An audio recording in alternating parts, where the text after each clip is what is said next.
Alrighty, I have 2 o'clock. So we will go ahead and get things kicked off. So welcome everyone to our Rural Health webinar series, which kicks off today. So we really thank you all for staying with us today and joining us for what is going to be an awesome presentation. So welcome to the series, our NNLM series on rural health. The series runs through November 6th through the 21st. And since a lot of you might be new or first-time attendees to an NNLM webinar, I just want to take a moment to tell you a little bit about us. So we are the network of the National Library of Medicine, also known as NNLM. As the name suggests, the NNLM is part of the National Library of Medicine, which is within the National Institute of Health. We are the education and outreach arm of the National Library of Medicine, and we work regionally, getting to know communities on the ground and helping those communities serve the people they know best and how they know best.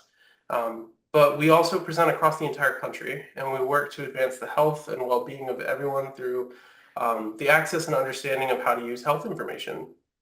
And so this includes both working with organizations like libraries, all types of schools, healthcare, and all sorts of community-based organizations. And we do this primarily through a couple different ways. So the first being providing funding to organizations so that they can work within their own communities, and two, other forms of outreach and engagement. And then like today, like we're doing right now, we offer a wide range of training and education opportunities, and these are all brought to you by the NNLM and are on our website. So plus we also recently launched our NNLM Discovery podcast. If you have not started that and looked into it, please do so. They're really great, and they're available wherever you get your podcasts on nnlm.gov/podcasts. I encourage you all again to take a look at those valuable resources, all of which can be found on nnlm.gov. Also, we do have a reading club, and one of those offerings that we have for this November is 3 great books are titled on rural health, which kind of fit with the theme of the month.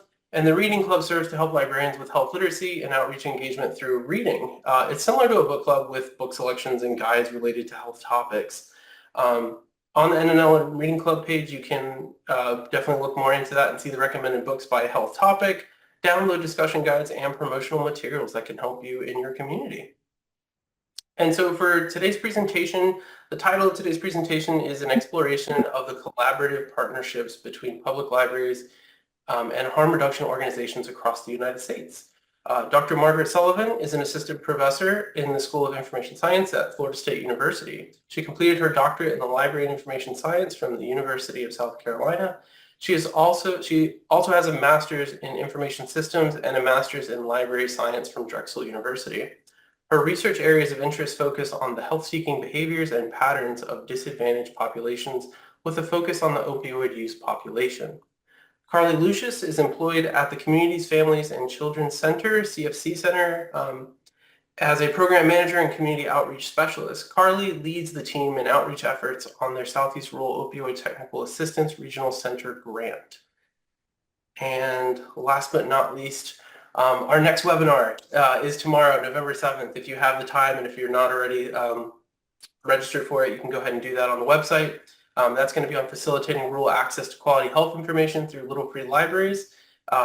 It's a great project that's happening with an NLM grant funded with community partnership between a public library and a university health science library to add health education components to 30 new public library-sponsored Little Free Libraries built on rural county property. So definitely give that a look if you have not already. And with that, I will hand things over to our awesome presenters for today. Thank you. Just going to share my screen. Okay, I think that means us. So thank you, Nick. I'm Margaret Sullivan. I am one of those people he just talked about. And for those of you who are here to see a presentation on resilience in the Florida Panhandle, I have exciting news. That's not what we're talking about.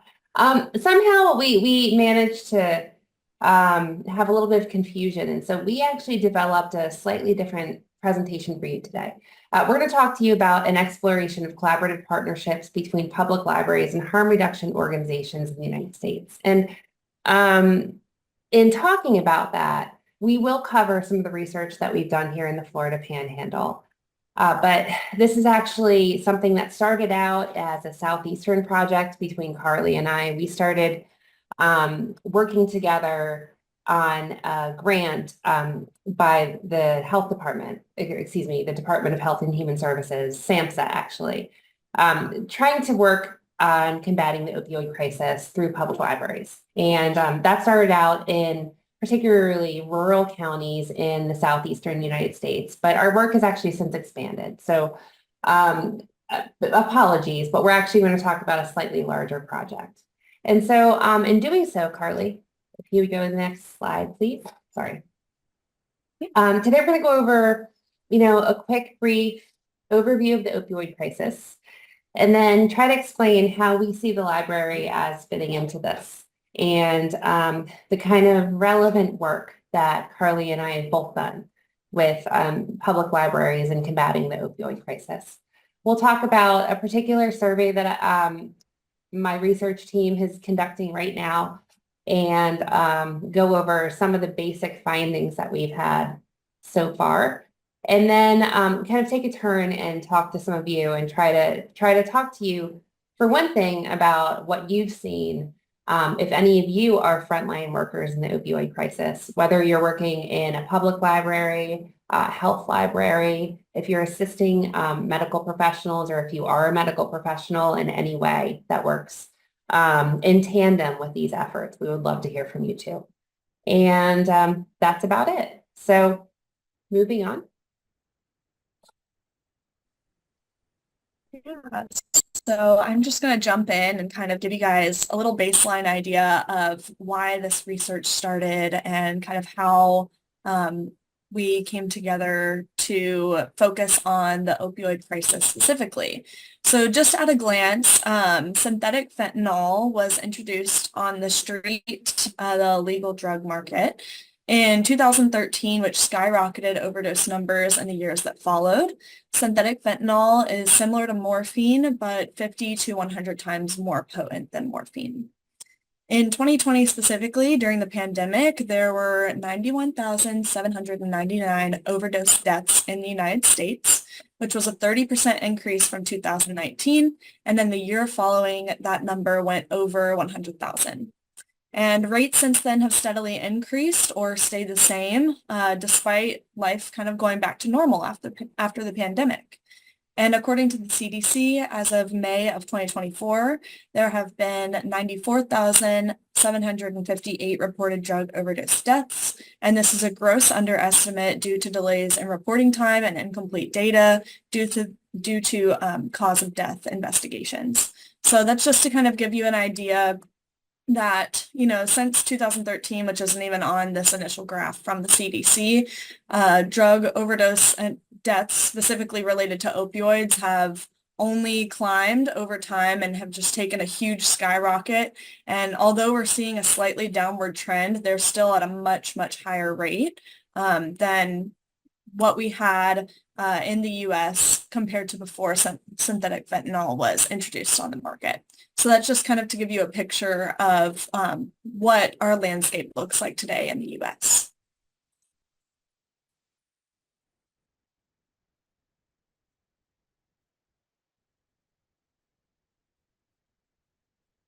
Oops, sorry, you're muted, Margaret. Sorry, it's often for the best. I have a squeaky chair, but to conceptualize what Carly just said, in the past 20 years, 100,000 people have died from opioid overdose. And, it's really sad too, because in 2019, I believe, was the first year that there was actually a reduction in opioid overdose deaths. It was like a 7,000 person reduction over a year from the year before. And then it has steadily, as Carly said, gone up and has been over 100,000 the past few years. And so trying to reach out to these groups is incredibly important, and it's very difficult too. One of the things that I'm interested in my research is trying to understand how stigma affects how people look for health information. So we'll talk about harm reduction information in this presentation. And when we talk about harm reduction, we're talking about, for those of you not familiar with the term, reducing the burden of a disease by having less impact by the health actions people take. So in English, what I mean by that is, for example, it's really common that people get abscesses from injecting drugs, and those abscesses that they get are infections and they hurt really bad. So an example of harm reduction would be treating the abscesses and trying to help the person without necessarily focusing on getting them sober, because a person has to be healthy, comfortable, as much as they can be in their right mind before they can pursue an even greater course of action or becoming sober. Another thing that you'll see is that, like, the definition of sobriety in harm reduction can be a little bit more fluid. For example, people who are addicts for opioids might like smoke pot or something like that. It's, it's not ideal, but what we're trying to do is we're trying to get people healthier, in a better state of mind, and reduce the burden of the kind of the worst case scenario. And, all of it is with, of course, the eventual intention of trying to get people sober, trying to get people healthy. I say all of that because this is a group that is very highly stigmatized and traditionally has been treated fairly poorly by people in the medical profession. This is a group that tends to have a lot of trust issues with people in the medical profession. You see that at varying rates in different areas. I thought it was really interesting. This summer, I drove around and I did surveys with people who were of the opioid use population. I drove to rural areas and urban areas, and that was a really fun job where then I'm like, hey, where do I think these people would be? And then like I climb under bridges and go behind dumpsters and try to get people to talk to me. I really love it. And people are often afraid to talk to me. So there are all kinds of things impacting that. And a lot of it is a sense of internalized stigma. Internalized stigma is that like lack of self-respect, or it's that feeling of self-shame. And so, in my research, what I did was try to kind of understand that better. And what I found, when I conducted my research, was that people who had a really, really high feeling of internalized stigma had far more health information needs, and also were far less likely to go look for that health information. So if you're somebody who is addicted to opioids, or who has these issues or has these mental health issues, and then you're afraid to go get help, you have all of these needs, but you're actually afraid to ask for help. It's just a self-perpetuating cycle, and something we really have to be aware of. And, when I do talk to people about what my research is and what I'm trying to do, I want to be clear, like I am an information science professor, and I understand that. I understand there are limits to what I can do. But one thing that we can do is talk about this sense of internalized stigma and shame and how it impacts health information and harm information information seeking. And we can talk about raising compassion. So I want you to kind of look at these things that people are interested in getting information about. So when I split this group of people into the ones that had a lower sense of internalized stigma versus higher, you can see that, like, in the data, the themes of shame and guilt came up much more often. Thanks, Charlotte. Look at fear of cops was something that was ranked much more highly. There are just a lot more concerns, a lot more fears. And, fear of withdrawals also is another massive issue. And then when I asked people about what their harm reduction or health information needs were, I was actually, I don't want to say surprised, but I didn't necessarily get the answers back that I thought I would. Like, I got back housing, number one, and I've now done 3 of these studies, and housing is the top answer that I get back. Another response that I get back is a need for shelter or a safe place, which is different than housing because it's temporary. One concern that I've heard from people when I've been doing these surveys is that if they do have housing, it's very common for people to overdose in housing because they're alone. So, the issues that impact this population are different than what we might think. Anyway, so I wanted you all to see this. This is just a study that's kind of, I'm in the beginning of and working on now, and Carly and I are going to be working on this for a couple of years probably, like parsing out all the information that we found from this. But, what we really need to do is we really need to find a way to communicate information to the population of people who is addicted to opioids and who is highly stigmatized in a non-judgmental, safe, and secure place. And guess what? You know, we kind of already have one in many of these communities.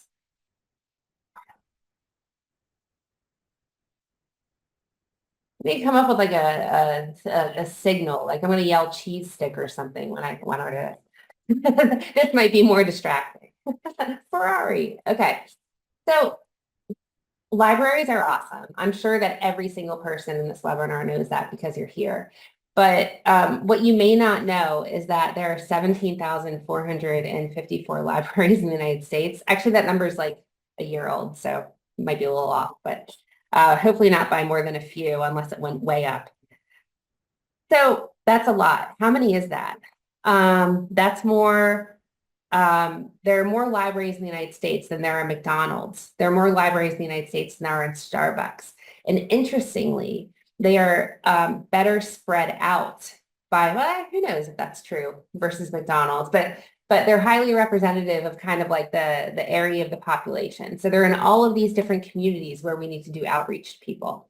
So when I did this study and I tried to figure out the places that I wanted to go to, I looked at the top 50 hardest hit counties in the country by the opioid crisis, split into half rural and half urban. And you know what's in every single one of those counties is a library. So, you know, in studies, we found numbers like 90, 92, 94% of Americans consider libraries to be highly trusted institutions, to be safe institutions. And what we find is that the population of people that we're trying to reach out to, they trust them too, and they're already there. So another benefit, as I think everybody here will agree, libraries tend to be staffed by like awesome human beings. You know, people who are very socially service-minded. I'm not saying that we should give all of this work to librarians, but I'm saying that librarians are already there, and some of them may be helpfully minded, compassionately minded towards this kind of work. So public libraries are fantastic resources for public health provision normally. And in this particular example with the opioid crisis, they are particularly helpful. Okay, Carly?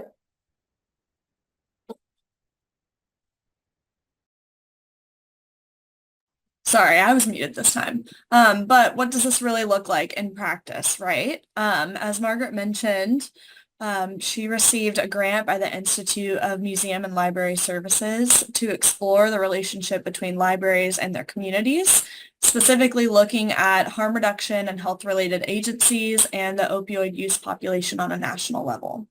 So specifically, we've aimed to answer the research question, what relationships exist between libraries and local opioid harm reduction organizations in the U.S. communities that are hard hit by the opioid crisis? And today we'd like to share what we've learned with you so far.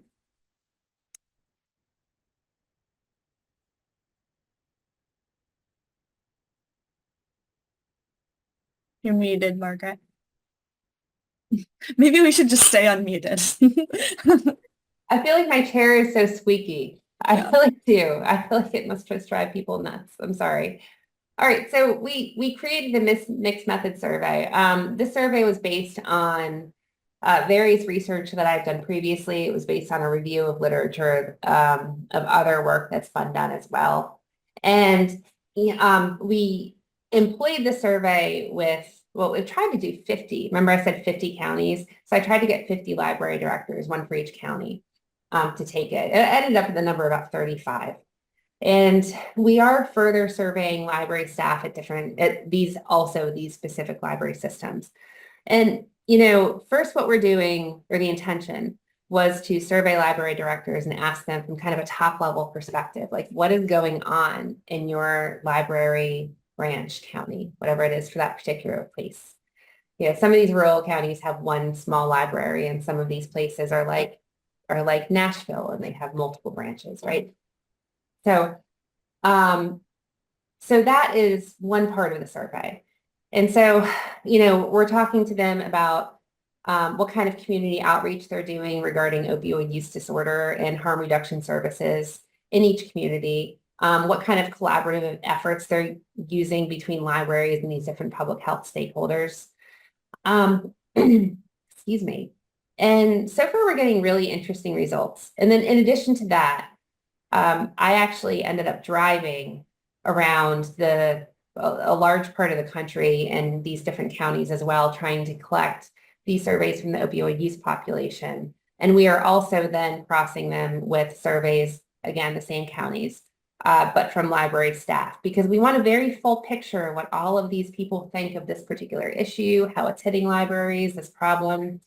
And I also really want to know what library staff think, because when you fill out an anonymous survey, you tend to give more honest answers. And I think that, we're getting really mixed responses as to how people feel about interacting with this crisis in their own centers. Okay. Ferrari. So just starting to dive into the survey, you'll see to the left here, this displays the location of each library director who has responded to our survey so far, just to give you a visual.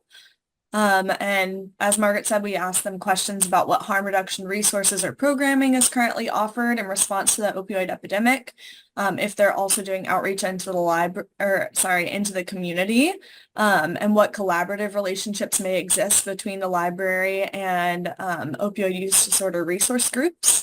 It has quantitative metrics such as understanding the number of programs, health-related programs specifically, that are happening in the library, what those different types of programs may be, a number of collaborative partners, and the estimated frequency of interactions with people from the opioid use population as well. We're going to go over a handful of these questions with the remainder of our time.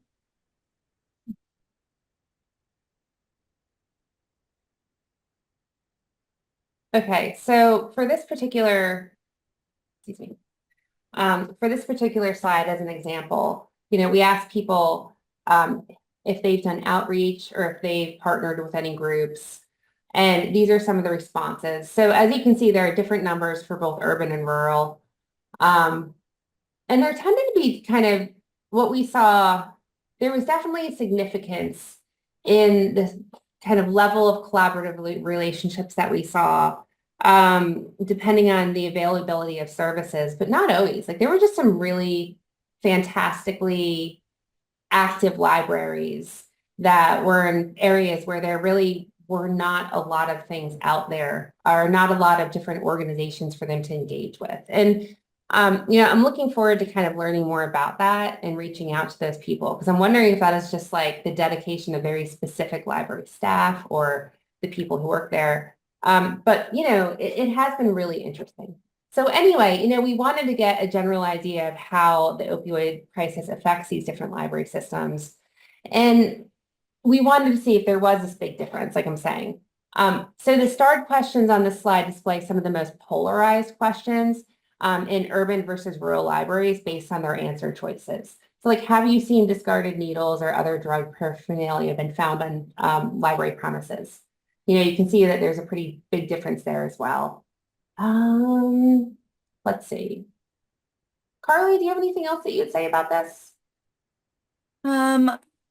I think that the main thing is that, these individuals face internal and external stigma when trying to search for health information and assistance. And a lot of my background, even before Margaret and I started working together, was in more of a rural library system where, as Margaret mentioned, some of those libraries, they did have a larger branch library, but some of the smaller libraries in the county were literally just one room. And so areas like that, making these resources available could literally be life-saving for individuals. Just thinking of the fact that, in a very rural area, there may only be not one doctor, but like one hospital that's very small amount of staff. And maybe the people who are on that staff. And it could be really hard for you to make the choice to go to that hospital and receive help Whereas if you can go into your local library and at least pick up a pamphlet that can kind of direct you to places, maybe in a larger city nearby, or things that you could do at home to kind of help reduce harm, would have been life-saving to people who are in these rural areas. So I guess that's really the main point that I wanted to make, is that especially in some of these rural areas, it's hard to be the one who takes on that responsibility, but it can be very necessary when it comes to caring for the community members.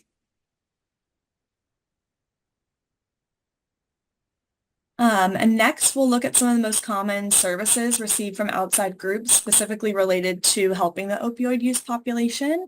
And notice that these results are compiled based on responses and not separated necessarily by rural and urban counties. It's just the cumulative total.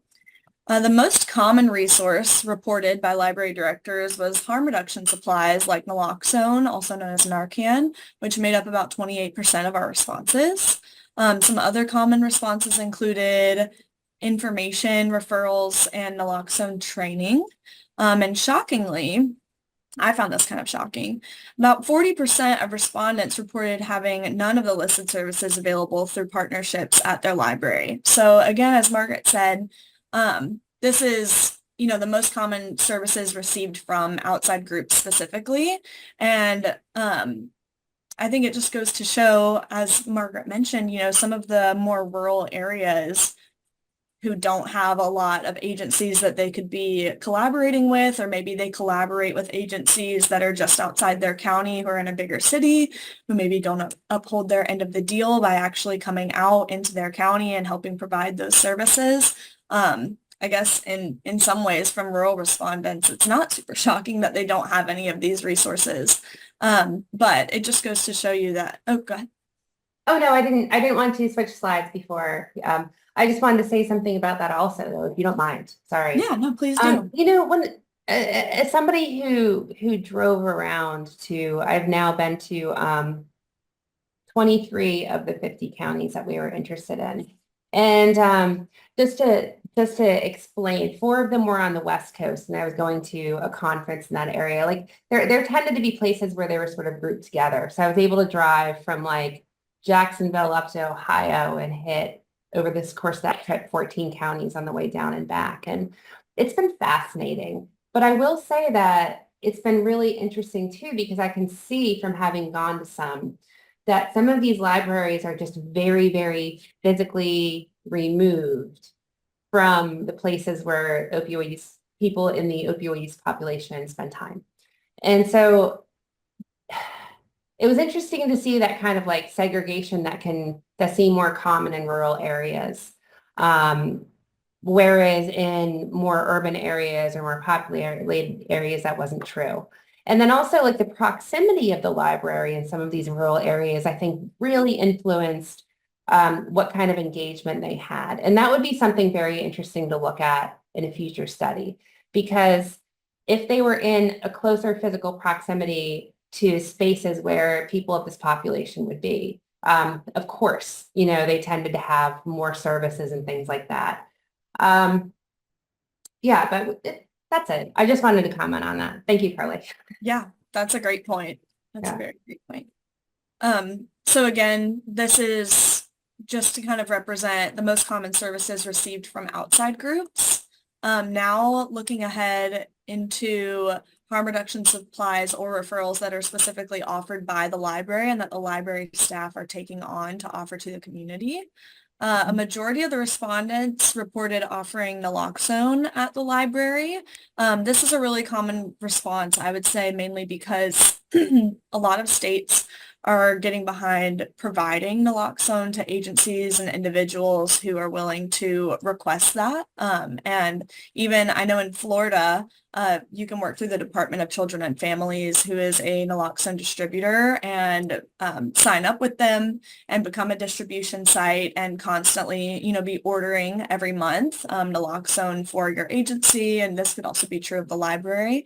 So I wasn't, completely surprised that naloxone was of a pretty high response rate. Additionally, 28% of respondents reported having referrals to local harm reduction organizations available to patrons. So maybe that looks like pamphlets or just word of mouth or QR codes or something like that, just generally having that information available. And on the less common side, about 6% of respondents reported having syringe exchanges. That's down here at the bottom. And 3% reported medication disposal offered at the library as well. And if I'm not mistaken, I believe that these would be in our more urban areas as well. You know, it's interesting too, because I think that, Sorry. oh, no, go ahead. It's just, one thing that I would like to explore, and one thing that people on this webinar might be uniquely poised to answer, is the possibility of trying to promote more collaborative relationships where, for example, like we could deploy some sort of pod or some sort of like physical resource to libraries that had partnerships with local harm reduction organizations who could stock them, things like that. Yeah, it's because it generally, these things come up again and again, right? The referrals to local harm reduction organizations, also, you know, referrals to housing organizations or housing resources, things like that. You know, so again, just trying to figure out a way that we can, you know, allow people of this population to access harm reduction supplies through the library, but perhaps without increasing the burden on public librarians. I think that would be something that would be a real accomplishment. So if anybody has thoughts on that, I'll probably touch back on that later on in the presentation. Thanks, Carla. Yeah, we actually do have a question here in the chat that's kind of relevant at the moment. I'll just go ahead and read it out. So Michaela says, I work at a syringe service program. One barrier clients often report is that they're banned from their library. Do you have any guidance, resources, ideas, etc., how to bring libraries into harm reduction in a broad way? Gosh, what great. We do this this opioid toolkit presentation that we've actually done for NNLM before, and I would be happy if you want to email me, Michaela, or Carly is by far the better person to email, but me as well, about that. I can actually send it to you, but it's like it's designed by the OCLC, the Online Computer Learning Lab, Computing Learning Center. Sorry. Like, as I said in the chat, I really do get nervous when I speak. But, you know, they designed this specifically for librarians to give them like an actionable set of steps to work with people in the opioid use population. And so I think that that kind of thing could be really helpful. And, you know, I'm actually quite serious when I talk about raising compassion. You know, I was in the airport recently with one of my research posters, and I showed somebody who asked me, they're like, oh, I know it's not fishing rounds. What's that? And I showed them my research poster, and they thought it was about the opioid crisis and began to make the like ugliest comments to me about those people, right? It was horrible. And so I think that trying to explain that stigma cycle and how like people don't go look for information because they feel such a sense of shame, like I'm hoping that trying to describe that cycle and make people understand that will help breed compassion. I know that's not the answer you're looking for, but it's kind of what I can do or how I can help. I don't know. Carly, do you have anything? Yeah, and I actually just came back from the Florida Harm Reduction Conference in St. Petersburg last week or the week before. And we had a few syringe service programs there who I was talking to and just kind of talking about our research. I was there for a different research project, but they had talked about some of the mobile units that they have and things like that. And, you know, the hard thing about these types of situations is sometimes it does become the burden of the library or of the local agency to have to step in and create those collaborative relationships. So I'm not saying, Michaela, that you haven't done that, but every community is so different. And so if we could get to a place, like Margaret was saying, where maybe libraries are taking action by getting involved in the opioid toolkit doing the steps involved in the opioid toolkit to understand how they can better get plugged into their community, but also having agencies like maybe individuals from the syringe service program, I don't know, could work at coming to the library, meeting with library staff and saying like, hey, if we could host like our mobile unit here or something, like we will have staff on site to kind of help facilitate making sure that this is smooth, or, you know, even just going to the library and saying like, hey, I know I'm maybe not talking about any particular client, but just saying like, is there anything that we can do to help, you know, when it comes to providing resources for these individuals, or trying to make it to where it's more collaborative, that you can build the trust between your agency and the library, and maybe just facilitating, you know, that compassion, like Margaret's saying, like where the library has a better understanding of the clients that you serve and the experiences that they have, and being able to advocate for those individuals to be able to have access to the same information as other people. So obviously, I know that that is an uphill battle. It's not an easy thing to do. It's probably not something that would happen overnight. But I think that's one of the things that we are trying to drive home by this presentation and by some of the other work that we do, is just like be the person who's willing to start building that bridge and creating those connections between the library and harm reduction agencies, and figuring out what that looks like in your community. So I know that that answer is probably a lot. And it would be a lot of work, I'm sure, but that's another suggestion that I have, is maybe just being that person who's willing to build that bridge in your community. So I will jump to Michaela, I'm putting helpful resources for you in the chat, but I'm only sending it to like the hosts and panelists. It's pretty funny.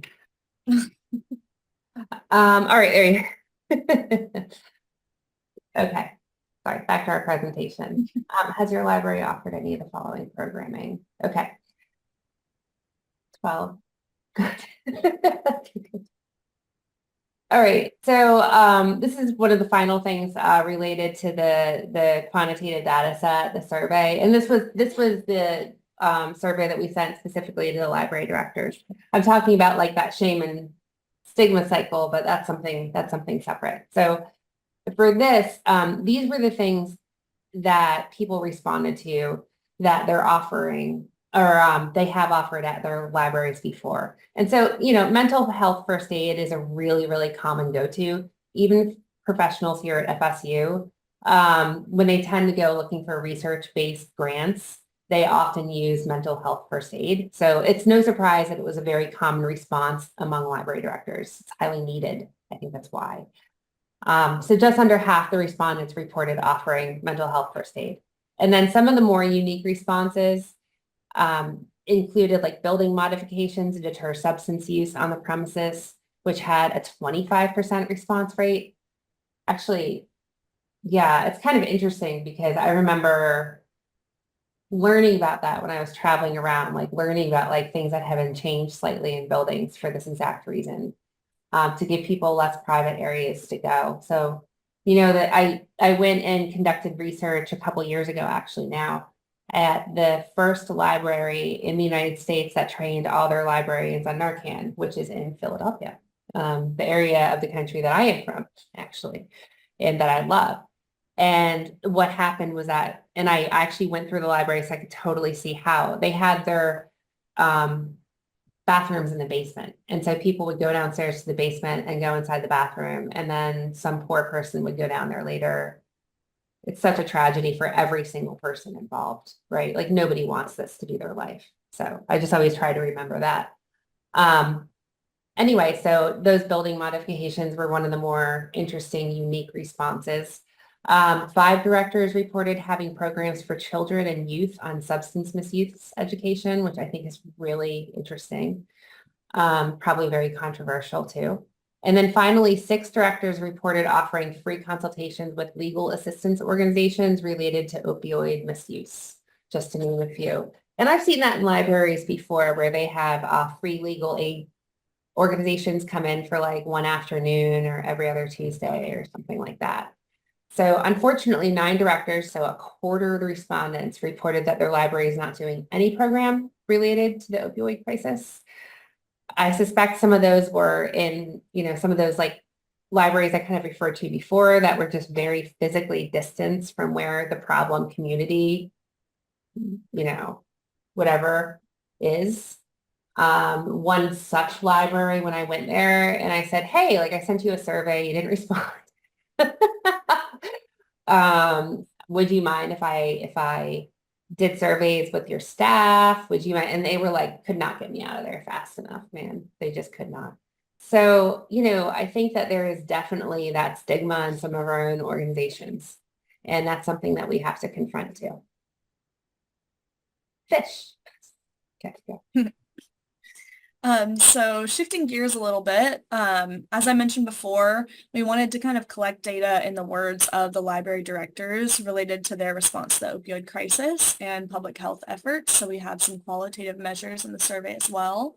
And we provide opportunities for further descriptions of practices of each library and got to learn about some really, really cool public health approaches at these libraries like yoga, Tai Chi, cooking classes, harm reduction vending machines, the naloxone at all branches, and then also and that was within just certain library systems. They would have them in every branch, which was amazing.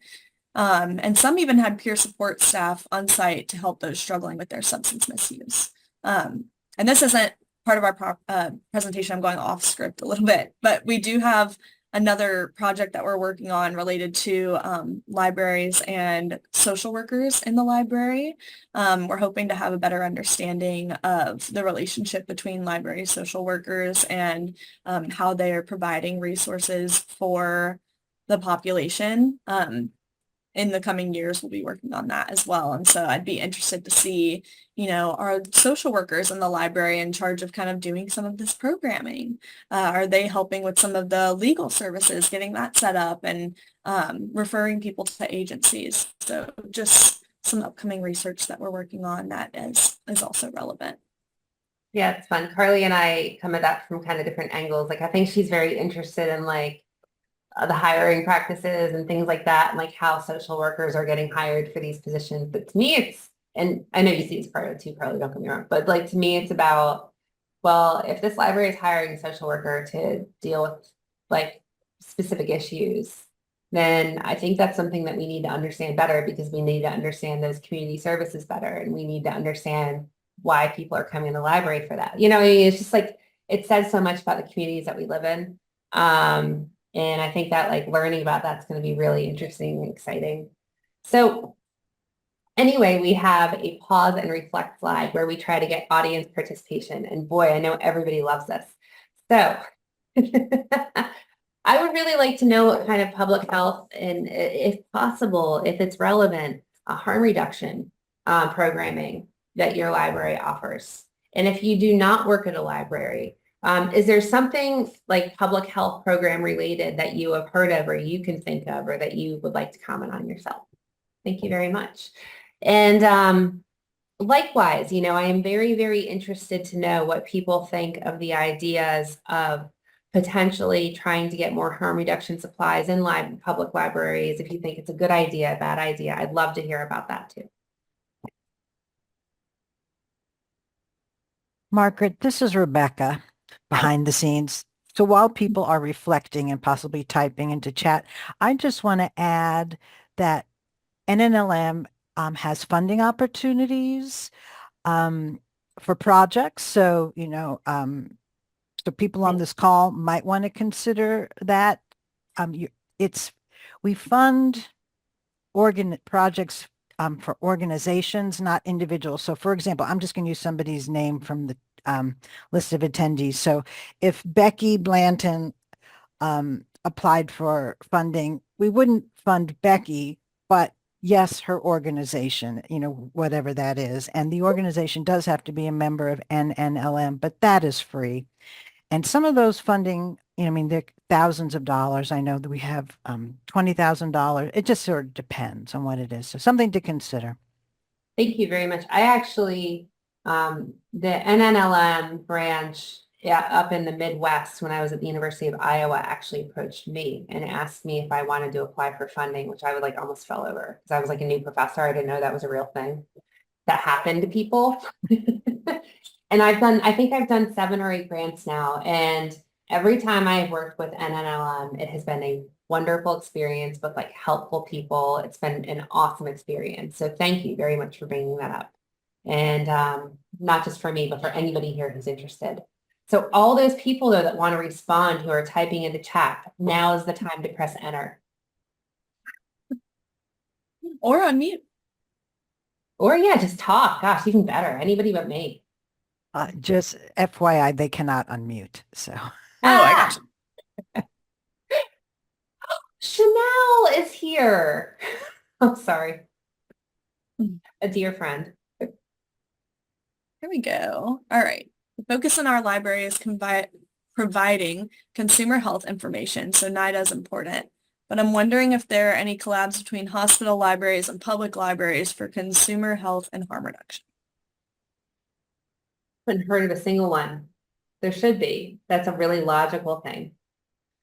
I've heard of health departments, but I have not heard of any hospital libraries collaborating with public libraries. I have a question for people here. Do you think that hospital libraries would be likely to want to do that or take that on? Like that seems like an initiative that public libraries would be interested in. But I don't have that much experience with hospital libraries. I used to work in a public library and got Narcan training, but I don't know what they might be doing in public health programming now. This was the Leon County Library in Tallahassee. Allie. Yes. Yeah. That might have been Mallory that got that. I don't know who kind of spearheaded getting the Narcan training, but I know I talked to Mallory about that once we got the Rhoda grant. Oh. So. Yeah. Well, Chanel, thank you for your question. Yeah, I'm not sure. That's something we could definitely look more into, though. That's a really interesting question. But the title looks good, Chanel. Well, I will go to our next slide and we can, we'll also open for questions at the end or any additional comments, and we'd be happy to talk through those as well.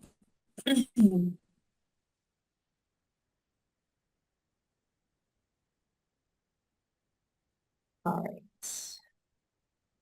So 60% of the respondents had some sort of collaborative relationship with outside harm reduction or organizations, excuse me. And 21 of 35 had formal partnerships, right? These are interesting results, I think. And you know, it's interesting to see that some of these relationships are forming. It's also interesting to see that you talk to people sometimes and you're like, oh, hey, I think that public libraries could help with the opioid crisis. And they're like, huh? You know, so it's not a prevalent idea. But I think it's becoming more so. I went to a library conference recently, and the thing that really, really surprised me was how many topics there were about social workers in the public library. Carly, I meant to tell you that. And that to me was really, really interesting. But connecting with the opioid crisis is not quite there yet. So I think this is something that's becoming more and more important. But generally what we're finding is that there's some community resistance to this. And I think there's a lot of community resistance to this. I think, you know, we see librarians that are saying like, I don't know if this is in the scope of my job, which by the way is something I have quite a bit of sympathy for, even though I don't necessarily want them to feel that way, right? But, you know, there's that. But then there's also people saying like, I really don't want these services offered in the library because the library is becoming a place I don't want to go. So this is a multifaceted issue and problem that we are trying to work on. And it's just incredibly complex. And as we try to study it, I don't know that we're coming to like a really, really great solution. You know, it's very complicated. Like I said, I've been interested in trying to figure out a way to get more harm reduction services and resources and supplies into public libraries. But in addition to that, I think that building up people's compassion and understanding of the difficulty of this addiction is really one of the most important things that we can do. You want me to close this out? Oh, I thought it was your turn. Sorry, no, I definitely can. I'm Again, happy to too. I just didn't. no problem. So I think We're so mainly, professional at this. I'm so sorry, people. I think mainly we just want to emphasize that these findings are preliminary and the study is ongoing. We're still actively surveying additional staff, not just directors from these libraries, to expand upon these findings and have a better sense of what's being offered at libraries across the nation, specifically, again, related to opioid use and public health programming. The bottom line is opioid users face internal and external stigma when trying to search for health information and assistance, and especially in rural areas, making these resources available at the library can be life-saving, but obviously the library can't do it alone. It's evident that community and library staff bias and pushback has hindered some of library systems from offering opioid use-related programs in the library, whether it be from internal planning and implementation or by partnering with external agencies to provide these programs in the library. Collaborating with harm reduction agencies not only relieves some of the burden for the library to offer necessary health information and assistance, but it also allows key members of the community, such as library staff and harm reduction staff, to work together against community stigma and push back in offering these services at the library and to the community in general. So that is all we have for you all today. I have our emails here on the screen. I'll leave the screen up for a minute or two, just as we close out and have some question time. So if you guys have any questions about this study, about any of our other work, just questions in general about harm reduction and the library, feel free to put it in the chat. We'd love to hear from you. And we really, really appreciate your time and your patience with us today. Thanks for watching. This video was produced by the network of the National Library of Medicine.